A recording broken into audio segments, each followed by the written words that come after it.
Stand by. Hi YouTube, it's DrunkMonk74 here, and I'm just bringing you a quick guide on Hotspot, the gameplay. Basically, it's sort of like a tips, tricks, strategies type video, whatever you want to call it. Basically, it's kind of the stuff that I do. It's a real basic thing, nothing fancy. So you know, I'm not that thoughtful, so don't worry about it. It's it's literally just the kind of things that I do when I'm playing the game. And I've picked this particular game mode because I will talk about it second, defensive strategies, but they're basically two kinds of defensive strategies mainly I've seen employed or I employ as well in this game mode, and they both kind of get used in this particular match. So I thought it'd be a good match to use, so you can just kind of see the differences in how one is definitely a lot easier and calmer than the other. So alright, just to start off with, also, like the video is a little bit cut in places, just to narrow the video down. It's not me trying to hide anything, it's literally just me just trying to make it a decent length, so I'm not talking for hours and hours and boring the crap out of you. So yeah, but then towards the end of the video I stopped cutting anything out because I'd really want to highlight the differences between the two defensive strategies. So just to start off real quick, it's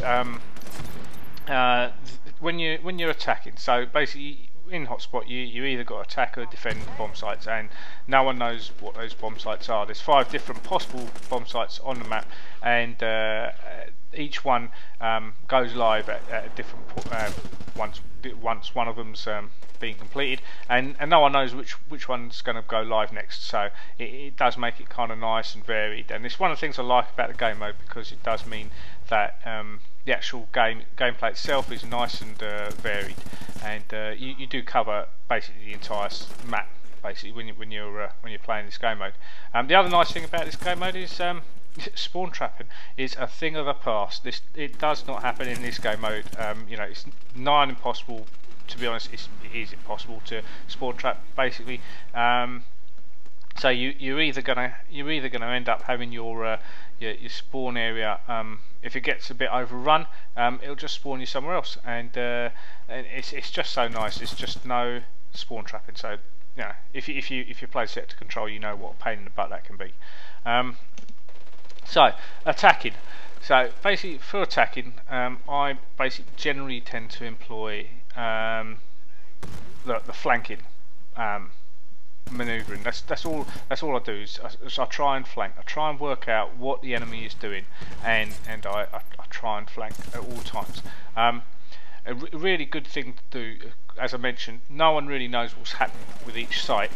Those sites go live at random times, and it's different. The site could be a random one, and no one knows that it's gone. So when you're attacking, a real good tactic is to keep an eye on the defensive team, so that if that defensive team from where they've spawned from, whether it be right at the start of the match or after one of the objectives, you'll know where they'll be spawning from in any case. If from when they're spawning from, they're charging out, you know that the next objective is going to be further up in the map. If they're not charging up, you know the objective is going to be quite near their spawn. And the reason for that is the defensive team do get a slight heads up as to what the next objective location is, because it put on their map, it'll pop up saying something like prepare to defend, and it sort of guides you to the next point. So you definitely know as the defending team where that next objective is going to be. So in which case, if it's near your spawn, you're not going to be pushing up too far. You might push up a little bit, but you're not going to be charging up like a lunatic. And on the flip side, if it is right the other side of the map from where you are going to have to be charging up like a lunatic to get there. And you want to try and get there and get your defensive lines sorted out before the attackers can sort themselves out, or worse still, plant a bomb. So that's the main thing. Keep an eye on the defensive team, what they're doing. It kind of guides you as the attacking team as to how you're going to approach the match. And the reason I say that is because the defensive team, basically you will be employing one of two kind of tactics. These are the two main tactics really that you can only, these are really the only two main tactics you can employ when you're defending. The first is to babysit that bomb site, and when I say babysit I mean you're literally camped around the edges of that bomb site. So for example right here you can see that that bomb site now is in that centre circle. If we were going to babysit it, we would be like camped all around the edges, making sure that, you know, people, the attacking team get that close to it but they get no further, and that's fine, you know, it's not, it can be successful. The only problem with that is you are inviting trouble, because you're inviting them, or you're inviting that attacking team onto your position, and you know you're giving them basically the rest of the map to use as flanking routes. And trust me, you know, most of the bomb sites there are numerous ways to approach it. So you know, unless you've got a very well organised team who are constantly communicating with each other, and to be fair, let's be honest, in this current state at the moment, communication isn't the biggest thing for this game. That can be really tricky. So the second one, and probably the most effective one I find anyway, is you tend to push up a little bit, but not too far, and you just start covering the areas of approach. Now right at the beginning of this video you saw me sitting back a bit further and using that method. I was pushing back a little bit further, and I was trying to defend the approaches to the bomb sites. That was my method at the start of this match. Now as this match progresses, you're going to see that we defended successfully the first two bomb sites. We're going to lose the next two, so it comes down to the final bomb site, and that final bomb site becomes one hell of it just becomes a real mess, basically because we end up having to, the only way we can defend it gets all a bit hectic, and the only way we can defend it is to literally sit on that bomb site. And you'll see what I mean by when I say, like, it's a lot calmer if you're pushed up a little bit further away from the bomb site. You're not babysitting it. You're watching your angles, you're watching the approaches, and you're picking the attackers off. It makes it a hell of a lot easier.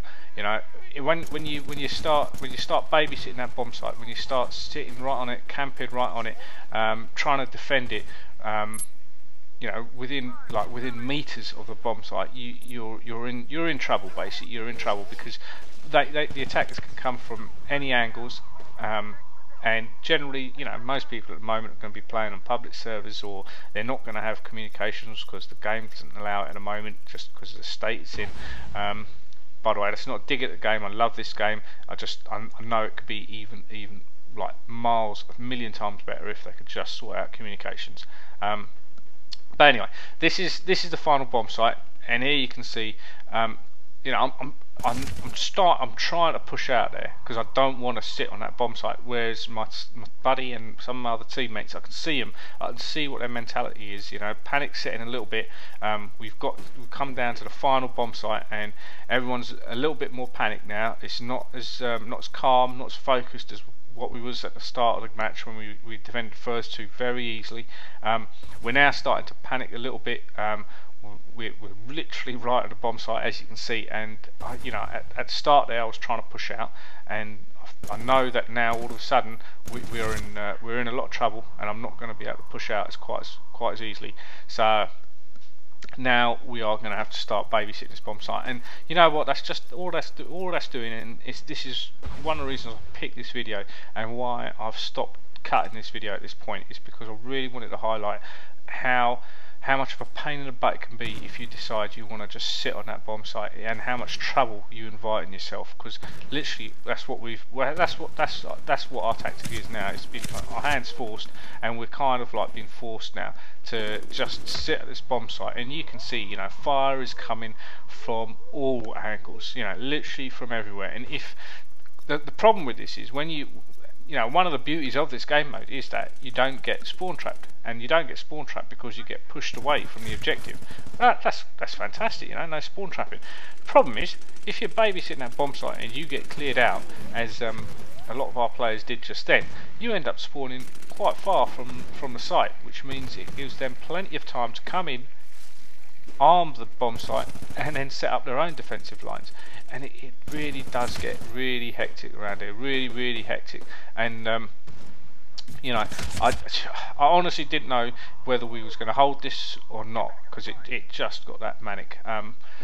Luckily, we do just about manage to hold this hold this bomb site. You know, I managed to get some kills here towards the end. This back stairs down there, it's a real bugger, that back stairs, because it's very hard to see like where the fire is coming from down there. You know, it's very hard to pick out that people are actually coming up from down there. It's very easy for them to pick someone off and quickly duck away. You know, if it's not your buddy, that guy won't be highlighted red, so you're not going to know that someone's just come up from down there and has just cleared a bunch of you out. So, you know, we're now starting to, you know, get our defensive lines sorted out. You know, I'm trying to push them back further by planting some mortar strikes a bit further down there where I know they spawn, and seeing if we can keep them at bay in that way. And we really do. That's one of the major things. You really want to be pushing back the attackers, because you know, as you've just seen, allowing them to just push up on you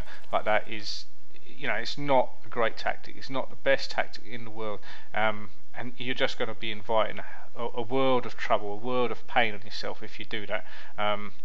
I cannot emphasise enough how much pushing the attackers back, defending a higher line it's so much easier, so much calmer, and it's probably going to be, you know, much more successful in the long run as well. You know, we got lucky here; they didn't take it.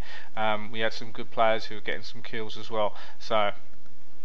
But you know, in general, you can see, like, look how many of our defenders are right around the edge of this bomb site. We really are just sat right on it. And you know, if they'd had one mortar strike, one guided missile on target on that bomb site, you know, our team would have been decimated. Basically, you know, they really would have been decimated. We would have all had to spawn like miles from it, and it would have been game over basically. As it was, we just about managed to hold on to it. I think that's the game over now. Yeah, we just about managed to hold on to it, and we won it in the end. But it was harder work than it should have been. Anyway, that's me done. I hope you enjoyed the video, and I'll catch you next time. Cheers.